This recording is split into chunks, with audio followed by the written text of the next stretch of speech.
dalal Yatma Lo Sensei Ous. C'est O2S, hein. C'est O2S. xam nga nag man les gens ils disent Ous, c'est pas Ous. ah man de ba ma koy jéem Ous laa doon wax. waaw moo tax nag may préciser léegi pour que ñu xam jotuma sax assimiler kon liñ doon wax. japonais boo ko nee Ous mu xeex ak yow. wala mu daw. japonais boo ko nee Ous mu xeex ak yow. alors Sensei lamb ji. dimanche du doy waar la ñu génn ñuy encourager Eumeu Sène féliciter Modou Lo mais dañu gis loo xam ni foog ñu taxaw seetlu. mooy danger bi nga xam ni am na ci arène bi. ñuy féliciter tamit CNG bi au passage parce qu'il ne s'agit pas de jeter le bébé comme on dit avec l'eau du bain. Absolument. def nañ fi ay jéego yu am solo bi ñu nekkee ci boppu làmb bi ba léegi waxtaan wi nag ngir mu gën a baax la. ñëpp gis nañ ni Eumeu Sène jëllam bi lu nekk kaawo bi mënoon na ci xew ba d'ailleurs am na polémique bu am arbitre bi ñi mu ko secourir du noonu. te tamit foofu ma bëgg wax ñu nangul tamit ku nekk sa xam-xam ci wàllu woowu bu dee ñi am xam-xam ci wàllu woowu ñoo ko wax xam nañ li tax ñu wax ko mais ñu bëggoon a xam déjà balaa ñuy dugg ci détail yu naka la ñuy def pour améliorer ndax dañuy def ay gants wala déet ndax mën na nekk gants yoo xam ni baaraam yi day fël xëy na comme yi ñuy yore ci karaté gi ñu bëggoon nga expliquer ñu fii rek nii coup bi ban façon coup la ba mu kaawoo ko ak naka la kaawoo bi survenir parce que dafa jaaxal ñu bëri ba léegi. xam nga bu dee karaté dañ naan urasuki day jóge ci suuf jëm ci kaw. bu dee boxe dañ naan. uppercut. mais soo seetloo Modou Lo dóor na ñetti coups. mais benn moo ci dal. ñi ngi naan fan la dal mais man ci sama xam-xam bu gàtt. ci menton la ko war a dal. pour que mu mën a provoquer. électrocuter ko mu tëdd. loolu nag dafay nekk ci dur bu gàtt. lu yàgg gis nga ki ñuy dóor mu nelaw day nelaw pendant peut-être 10 secondes. 15 secondes bu ñu ko laalee rek mu jóg. mais day fekk aussi intervention bi gaaw. wax nga benn affaire bu am solo muy ci wàllu CNG ak li ñuy teg ak yooyu yëpp. mais dama ne sport de combat dafa ànd ak mettre en sécurité les acteurs. naka lañ leen di mettre en sécurité. en sécurité mooy. même arbitre bi. dafa war a mën a def les premiers secours. waaw BSL. polémique bi foofu la nekk ñu bëri nee nañ ni mu ko defee du noonu mënoon na gën a gaañ. ki mu doon wàllu mais qu'à cela ne tienne. parce que foofu est-ce qu'il a eu le temps mu taxaw di woo ardo. lan lay def. dafay téye bopp bi parce que gis nga il faut accident am pour que nit ñi mën a wax. jëyee day am ba pare ñëpp. techniciens yeeg ñëpp jóg. alors qu'en sport de haut niveau. boo demee aux États-Unis ci boxe bi dañuy jël garantie yëpp teg sécuriser même ñiy ñëw di seetaan. fii nag amul je suis désolé de le dire. dañuy toog rek xoolal xaalis bi ñuy génnee 150 200 millions di ko fay mbër. est-ce que mbër bi mi ngi sécuriser boppam. donc yow tu ne peux pas savoir. oui. dem nañu ba léegi sport de combat xam nga bu ñu si génnee dóor yeeg deret yeeg yooyu bu ñu ko si génnee rek dootul neex kenn dootul ñëw stade. oui. muy beneen aspect. maintenant comment faire pour que mu mën a yore aspect bi nit ñi soxla. te du yàqal làmb ji dara foofu la nit ñi war a. taxaw discuter exactement Charles. waaw li mu wax am na solo naka la ñuy def pour ne pas enlever l'attrait neexaay bi ni muy wax ak li ci indi en tout cas amateurs yi. xorom si te tamit mu mën a am kaaraange gu mat sëkk à côté. waaw di ma may quand même ma nuyoo koo xamante ne il représente beaucoup pour moi.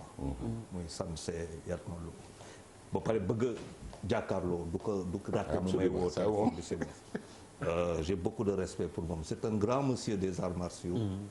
nekk fi champion bu doy waar nit ñi des arts martiaux.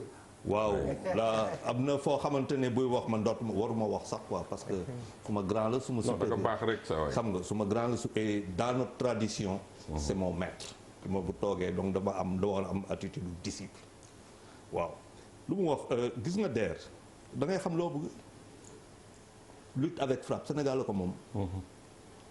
ñeneen ñi am nañ seen rugby ñii am ñu am lutte avec frappe daanaka sax tubaab moo ko fi baax na ñun ñoo ko moom mooy suñu tradition boo ko bëggee changer dootul lutte avec frappe boo tegee gant leneen nga def mais dootul lutte avec frappe. et di nuyoo profiter di nuyoo beneen champion bu nga xam bu baax a baax qui intervient beaucoup dans la lutte ci réseaux sociaux yi Mouhamed Ali Ndiaye boxeur. waaw Mouhamed que nuyoo bu baax parce que dafa am lu mu wax lu am solo loo moom doo ko changer. mel na tey nga ñëw ngay def say mbalax gars yi ñëw ne le bon tu vas enlever le marimba. li si gën a neex. waaw comment dire le percussion yi ça fait un peu désordre. tu sais nga def ni après tu fais quoi. dootul mbalax. làmb ñoo ko moom lu xew keroog. tous les jours mu am accident. mu am ñuy dee. des années ñu ngi def làmb musuma gis kaw bi mais day am.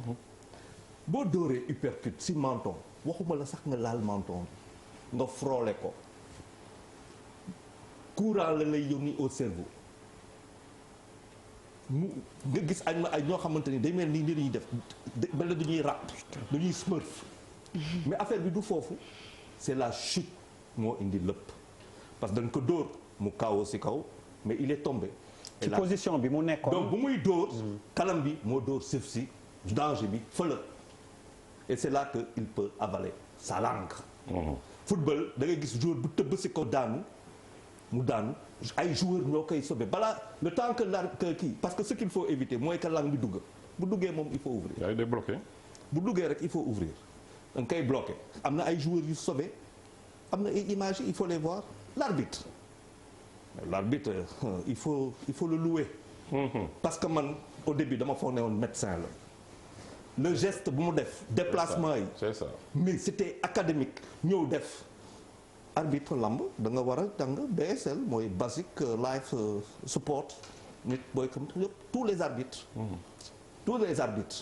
munoo nekk sport de combat nga bëgg sport de combat ngay ne du ñu dóor on va faire un machin de chichichi de chachacha lamb la ñu mam bu dee nag ils vont faire des lamb avec des gants yéen ngeen dem seetaan seen lamb yooyu man ma dem defi leneen waaw ay ragal rek ne Bouba Thioté yow yaa ngi woon ci kanam drapeau bi kenn nettali wala li xew yëpp man a gars yi ak ñoom Mara Grand ñoo àndoon ci délégation yi tu étais en première ligne waaye billaay noo dundee affaire bi avant may commencer waaw damay ñaan solennellement ministre des sports ak état bu Sénégal mu tëj amitié defaraat ko merci junñu doy na borom xel dañ ko tëj defaraat ko ñëwal ci sujet voilà bi ba déet danaa ci wax non merci beaucoup mais yaa ngi non ma bàyyi ma wax mais yow kon waxal ma on doit plus parler quoi non non fii amu fi fas non DER kay c'est un censeur. c'est grave ça Non, il est devenu censeur. on va terminer à 1h du matin. non du affaire bi du continuer affaire bi du affaire fast track de du affaire non du affaire dañuy wax. oui ma du affaire fast track de La liberté am na yoo d'expression. xam ne non am na yoo bàyyi ko muy yàq temps de parole am na am yoo rek. xam ne boo ci duggee rek mu kii la te du ma ko nag dama ne nañu tëj stade bi parce que stade bi am na ay problème de sécurité maa ko wax te lu waxaat ko fu wër laa ko wékk non ma ni waxaat du ko ma dugg ci détail te non damay njëkkoo ko wax doo ko mujj wax ayca pour avancer bon arbitre bi moom vraiment xam nga tam Sénégal kenn xamul lu ñu bëgg vraiment waa ji 2 minutes après xaw ma 3 minutes après ñi ngi ko jàpp mu ngi dox di dem nan sant yàlla après ñu rectifier làmb la ñu wax man depuis Elton kii nu mu tudd Bombardier non Tapha Tine ak laa fi gëj a gis yenn yaa gis violence bu mag ci làmb dafa am lu mu àndal ay ponkal yuy bëre ñu leen di fay toll 200 noonu ñu millions fay leen 200 millions nga bëgg ñu laaree loolooy dëgg parce que bu kiiwul rek kenn boo bëriwul reculer ñu ne tapet la oui day daw coup yi ñemewul coup bu gars yi door c'est des choses qui arrivent Sénégal aussi Sénégal aussi dañu bëgg boo seetee fii dañu nekk ci benn affaire ñëpp ne nii mu am benn détail bu daw ñu remettre ko en question fekk loolu mooy essence yu même làmb quand même c'est pas Bouba Ndour ak Malal Talla mi ñooy dóorante ay gars yoo xam ne la bu ñu dóorante kenn 100 millions voilà 140 kilos loolu benn affaire am na et je pense que je pense même que boo seetee làmb bi dëggantaan quand même dañ ciy dugal ay mbir yoo xam ne dafa sax xaw a yomb maintenant pour lutteurs yi benn baaraam jot na laal suuf daanu nga. waaw c'est-à-dire que dafa dañ ko sax pour man dañ ci yokk jumtukaayu. dañ ko yombalal parce que dafa am fu mu jóge woon bëre daanu la ñu wax. pas ñu àndandoo ci suuf sama benn baaraam jiitu la. ñu ne ñu dem teg nañu waxante dëgg. loolu la ñu war a reconvoquer parce que lu ñu war a constater que làmb ji dafa perdre 50% de doole bi mu amoon. oui c'est la vérité on n'a qu'à poser les vraies questions leader di wax di CNG j'ai un énorme problème ak ñoom. làmb bi il faut ñu organiser waat ko. on a les mêmes combinaisons les mêmes 5 ou 6 ou 7 lutteurs yuy bëre depuis 10 ans. ñaata yoon la Balla Gaye di bëreeg Eumeu Sène ñaata la yoon la Modou Lo di bëreeg Eumeu Sène ñaata loolu la Modou Lo di bëreeg Balla Gaye ñaata la Bombardier di bëreeg Balla Gaye mu am 5 ou 6 lutteurs yuy bëre entre ñoom ñooñu ñooy déterminer ku ñuy bëreel ak fu ñuy bokk il y a des jeunes qui font autant de kilos que ñoom technique bëgg dara non toll seen toll foo xam ne moment boobu la ñu war a boxe la ñu war a saway kii xeex 25 ak 22 ans 23 ans moment boobu ngay nekk sa diggu doole balaa ngay am bay am 35 ans ngay doog a am grand combat CNG dafa war a révolutionner lamb bi. critères yi ñu changé ko ba mbër yi mën a bëre. Sa Thiès mën a bëre Ama Baldé mën a bëre. Reug Reug mën a bëre am na niveau boo xam ne boo fa il faut que gars yi di kii gars yi di pour man c'est les non c'est les vraies questions à poser. Comment on peut faire pour que lamb bi mu amaat essence bi mu amoon. mais non bàyyi ma terminer on a les mêmes combinaisons. Bouba depuis 5 minutes bàyyi ma terminer. parce que yaa may dagg dama ne. yaa may dagg dinañ la dagg non ce sont xam dagg malal bañ ñu dagg la. nan la ñu war a mën a pour man. non pour quand man même ça fait 5 minutes ngay wax quand même. pour man ñaari nit war na mën a dëkk Géejawaay Pikine kii dëkk Pikine man su ma dee bëre ma am ambition nekk roi des arènes. du ma nekk ci écurie am keneen ku may suul bu ma wóoloo sama mbokk ni roi des arènes damay dem créer sama yëfu bopp dem xeex il faut que gars yi ñu quand même recomposer affaire ba muy am ay bëri yu bëri. léegi yow xam nga yaa ngi ci milieu sport de combat. évoqué na l'aspect recomposition. léegi bàyyil ma ci. ça fait 25 ans les mêmes bëri ñooy bëri. nga jox ma si say dem ñu def le tour de tour. am na lu Bécaye Mbaye wax keroog nee na Yékini combat yu bëri. boo seetee entre 4 lutteurs la. bi mu commencé jox chance muy Balla Gaye ak affaire yooyu il a perdu. c'est ça que vaut Ama Baldé aujourd'hui que vaut Thiassé que vaut. allez Malal mais il faut ñu bëri ak gars yi. Malal vas-y c'est à toi. non en fait man xam nga. bëre dafa bul fi ne bëre nga bul fi ne bëre nga non bëreewuma non bul fi wax bëre nga mais xeex ak Jos quand même. billahi wallahi wa taala man ak Jos xeex nañ Liberté 6 raak. noo def ba deewoo ay génn naan waaye mais kii moo dëgg fit ma taxaw raak ba fin gañewuma gañewula non billahi wallahi Malal da ngay wax lu la neex. mais dama am contention ko def boo ko gis naa ko doon technique la rek ak gën a gaaw système. je suis d'accord avec toi. fekk maa ngi ànd ak groupe nit dama dóor rek arrière. rek gars yi àtte am na gars yi nekk fa naan ko moytul Malal da lay rey de mu naan boy parce que loolu la benn jour dama bokk ak Balla Gaye avion 2013 pour wax la ne affaire bi du affaire de doole 2013 ma xool Balla Gaye ci biir avion bi mu am doole ñu ngi woon ci Bruxelles Airlines ñuy dem Bercy ma xool ko mu am doole trop ma ne ko mais yow man par exemple man ci boo ma doon définir ci xar par exemple comme ci ñu ngi si tabaski nan man ban genre xar la na ma yow xaru coggal rek la lay wax mais je veux dire loolu kii la woon quoi diversion la woon. te diversion bi gudd na. diversion la woon. non diversion bi dafa neex. mais dama bëgg a wax ni. mais diversion bi dafa neex moo tax du ma ko tàgg. dafa am lu buuba wax. c'est-à-dire bu ñu sax jéem a waane lu naan wéy non affaire bi ay gants. même protège dents yi sol dañ ko war a dindi. affaire bi raag la. raag la d'accord na gars yi xeex na naaj et cetera loolu moom mooy enjeu bi ci gën a neex. mais liñ ci war a changer dëggantaan. mooy au nom de quoi Modou Lo du bëre ak Ama Baldé. au nom de quoi am na benn booy njaago buy ànd ak Modou Lo ku mën bëre. pour man ça doit pas tourner autour de quelques personnes c'est-à-dire révolution boobu pour man dañ ci war a ñëw carrément et puis na ko mbër yi imposer CNG wala à chaque année ñu def un tirage def benn tirage boo xamante ne dañ naan diw ak diw ñooy bëre diw ak diw ñooy bëre alors Papis waaw mais c'est que man dama gis ay contradiction yu bëri ci li ñuy wax ay contradiction yow boo nee jógee sa kër nga ne maa ngi dem seetaani un combat combat de lutte combat après nga ne y a violence y a ceci y a cela ça pose problème c'est vrai beneen bi mooy man gisuma au monde là où il y a risque zéro déjà risque zéro amul risque non man gisuma ko. oui mais comment gérer ces risques quand même. non il faut pas on peut pas les gérer parce que les risques vont avec l'activité dem nga MMA. c'est encore gis naa ko MMA c'est un lutteur qui peut se taper $50,000 si benn ay mbër yi dañuy yelwaan seen kanam c'est des ay hyper pauvres lañu devant ces gens-là. et ils ont des rounds de 3 à 5 rounds wala 5 rounds de 5 minutes. metti mais dañuy dem ba dañuy def ay maanaam mënoo daw boo bëggee daw mënoo daw. xam nga fii lamb yi sax non laisse-moi terminer xam nga fii lamb yi sax nga daw saako yi quoi. le gars il revient. mais MMA tu ne peux pas sortir du ring parce que dañ ko si cage lañ ko def.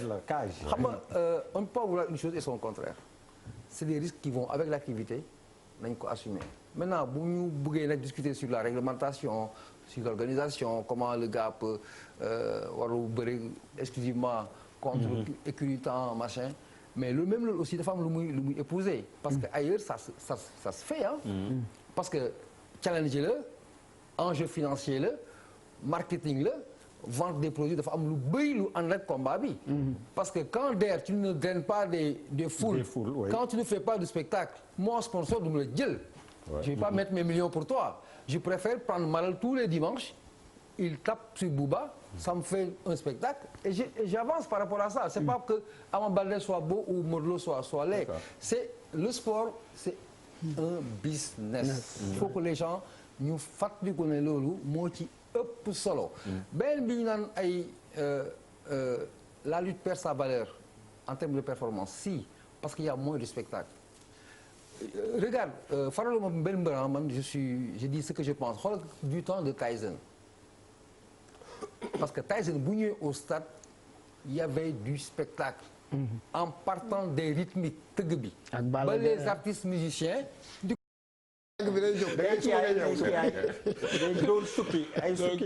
moom suma papa ñoo doon defandoo arts martiaux depuis longtemps.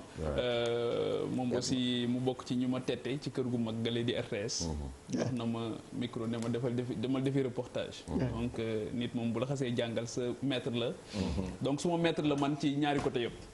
donc di ko nuyu bu baax di kontaan ci bokk ak moom plateau bi di wax ne.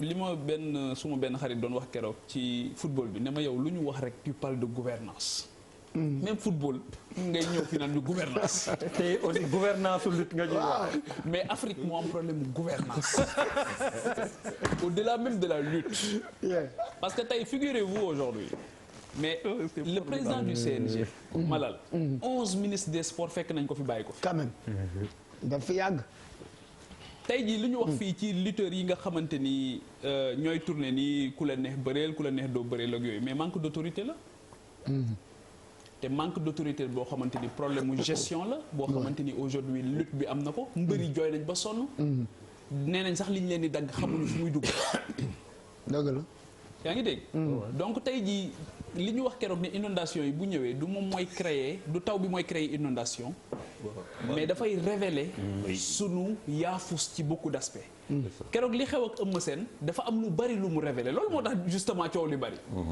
loolu moo tax coow li jóge fu ne parce que dañoo jàpp ne liñ ci waroon def bu fekkoon ne def nañ ko ci dispositif bi war a am en cas de ce genre d'événement là dispositif boobu am na ba leer ci bopp ñëpp kon bu loolu amee coow du am mais justement li xew dafa am lu mu révéler lu bari waaw mais risques yi ñuy jël moo bari ñun on fait avec les risques bu boo wax na ko léegi par rapport au stade boo xamante ni dañ ne tëj nañu ko parce que dëppootul ak norme ak standard yi mais pour des raisons que ñun nous ignorons mais ñu tëjji ko lu ne mënoon na fa xew mooy li xew Demba Diop ba am nit yu dee personne n'est responsable personne n'est en prison dans cette affaire. Der ñun problème mu gouvernance la ñu am fondamentalement. léegi li nga xamante ni léegi ñu wax ci gouvernance de mbër yi ni ñu war a léegi li nga xamante ni bëgg naa ko wax ma ne moo tax ma ne je vais paraître ringard. mooy tey su ma waxee gouvernance mais dañu wax ne Eumeu Sène keroog lu ne mënoon na fa xew heureusement. mais tey jii ban écurie mooy wax ñaata écurie ñoo ñuy wax liy dee ci écurie yi da ngay gis mbër ba ci yàgg rek ñu ne la feebar na wala ñu ne la dee na. tey jii au même titre que les écoles de football nga xam dañu am cahier de charge mais kan mooy tijji écurie tey yan critère mooy est-ce que nekk ancien lutteur rek tax na nga war a tijji sa écurie sa koñ. jël ay xale di leen entraîner loo ñëppay bokk rythme. mais boo demee ci dojo yi gis nga nit ñu bokk ñu rythme. ku nekk ak sa rythme. leneen li mooy la catégorisation de la lutte aussi pour man c'est un élément essentiel. c'est justement est-ce que du Bouba li nga doon convoqué tamit est-ce que c'est pas un frein à ce que ñëpp daje seen biir. ni nga doon ba pare der leneen bëgg naa ko préciser wala ngay jox seen sëy man mbër bu ma dajeel la question bi ma lay pose systématiquement mooy ndax bëgg nga sa doom nekk mbër nga ne sa doom nekk mbër nga ne ma doy na sëkk. kenn bëggul sa doom nekk mbër xaw ma lu tax. seen interpellation yu bëri na bokk na ci boo xam ni Pape Djibril ak Bouba ñoo ko bokk effectivement nu ñuy def ba mbër yi di gën a bëree. surtout ñi mu cité dégg naa rëg-rëg même man démb rek ci mujj rëg-rëg boobu ni ngay wax ràññeewu ma ko sax mais toog naa ci jotaay boo xam ni ñi ngi naan dafa bien dafa on a dit beaucoup de bien de lui. effectivement mu mën a bëre grand yi ñi ñu naan grand. pourquoi Tapha Tine kañ la gën a bëri. pour justement Tapha Tine loxo yu gudd la yor. donc loolu c'est quoi la solution. xam nga Papis a prononcé un nom. sport. Soit c'est du sport ou ce n'est pas du sport. C'est de la culture, c'est pas du sport. Attends, non, c'est du sport. C'est du sport. On a mis non, le sport et la culture dedans. Oui. C'est-à-dire aspect bi mu am dafa gën a garaaw yeneen discipline yi. quoique boo demee basket am na spectacle. oui. boo demee États-Unis di gars yi dañuy jouer c'est une finale yi. football am na spectacle. oui. mais problème bi mooy catégorisation bi kii doon wax léegi dañ ne. Ça fait plus de 25 ans on en parle dans la presse. Moi je me souviens on a fait un débat. Exactement effectivement il y a eu plusieurs débats sur la catégorisation. Comme li Bouba wax ñeenti mbër ñooy daje entre ñoom pendant 5 ans. plus. donc ñi nga xam ne dañ leen considérer comme des poids légers super moyen mi-lourd ñooñu fu ñu jëm. waaw alors que bu ñu defoon ay catégories. def ay catégories. Championnat national de lutte avec frappe. C'est ça. C'est-à-dire c'est trop lourd peut-être pour eux. mais ça nécessite ñu toog di ko bind. xam nga tax mu dem foofu. oui. les Jeux olympiques da ngay toog saa yi di dégg ne telle discipline a été cooptée aux Jeux olympiques. Ouais. ou bien a fait la proposition. voilà pour intégrer les gens sont en train d'étudier les règles. Comment faire pour intégrer cette discipline. Oui. Le karaté en a souffert pendant 50 ans. Oui. Le karaté daaw la ñu dugg. Oui. Pourquoi? Parce que dañu naan coup yi on n'est pas sûr que dal na ñaari bu dalee nii arbitre bi daal ne y a rien. alors que y a quelque chose. Oui. mais arbitre dañu naan y a rien léegi arbitre dootu ñu wax y a rien ku ñu dóor kaw ñu disqualifié kële. waaw ku dóor. waaw. ku dóor la ñuy disqualifié. waaw la ñuy disqualifié. au taekwondo. ki ñu dóor mu xam il perd. Oui. parce que dañuy compter. oui. xam nga am na liggéey bu rëy. oui. boo xam ne bu ñu ko defoon ci biir lutte bi. day nekk Jeux olympiques day dem olympique. parce que comme li Charles wax sànq c'est une discipline qui nous est propre ñu ñoo ko moom. oui. ñun ñoo ngi ci liggéey pendant combien d'années aspect culturel bi Bouba di wax bu ñu ko si boolee. plus maintenant le colonel Momar Gueye xam nga lu ma wax mu ne ma est-ce que du ñu def une première partie sans frappe et une deuxième partie avec frappe. ma ne non moi j'aurais préféré man. oui. bu ñu léewtoo mën nañu dóorante tant que jàppante wuñu. mais une fois que jàpp. mais bu ñu jàppantee kenn amatul droit dóor. non dafa ndànk rek booba dafa ndànk rek xam nga ouverture dañ ne waa ji daf koy cokkaas pour am ouverture la ñuy wax. ah de dafa ndànk booba. gis nga suñu bëggee discipline aussi am benn affaire bu si ne il faut que. codification. il faut ñu codifier ko.